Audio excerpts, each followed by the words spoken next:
अमेरिकी राष्ट्रपति Donald Trump 2021 के नोबेल शांति पुरस्कार के लिए नामित किए गए हैं।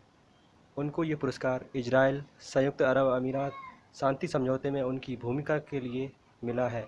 इस पुरस्कार के लिए नॉर्वे के सांसद तेरिंग गैडे ने उन्हें नामित किया है।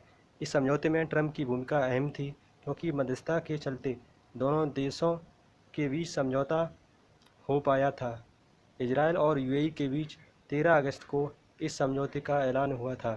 यूएई और इजरायल के बीच शांति समझौता बेहद खास है क्योंकि अब तक मिडिल ईस्ट के दो देशों को छोड़कर ऐसा कोई देश नहीं है जो इजरायल को एक देश के तौर पर मान्यता नहीं देता है। लेकिन इस समझौते से अब यूएई ने भी इजरायल को मान्यता दे दी है। इस डील के बारे में ट्रंप ने खुद ट्वीट करके जानकारी दी है। उन्होंने दोनों देशों के समझौते को ऐतिहासिक बताया और कहा कि ये शांति की दिशा में एक बड़ी सफलता है। डोनाल्ड ट्रंप ने इजरायल, यूएई और अमेरिका का संयुक्त बयान भी ट्विटर पर शेयर किया है। तीनों देशों का कहना है कि इससे मिडिल ईस्ट में शांति लाने में मदद मिलेगी।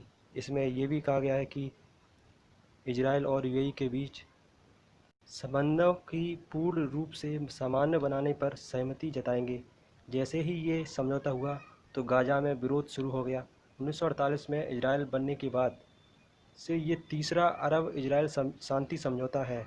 इससे पहले मिस्र ने 1979 में और जॉर्डन ने 1994 में एक समझौता पर हस्ताक्षर किए थे। इस समझौते के चलते इजरायल ने वेस्ट बैंक के बड़े हिस्से पर अपनी दावेदारी छोड़ने को तैयार हो गया था। साथ ही इस समझौते से राजनयिक संबंध मजबूत होंगे।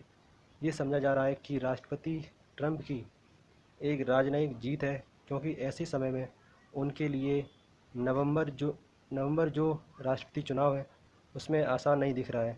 विश्लेषकों का विचार है कि इस समझौते का मतलब राष्ट्रपति ट्रंप के लिए एक विदेश नीति की जीत हो सकता है।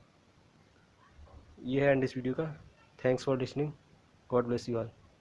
जय हिंद, जय भारत।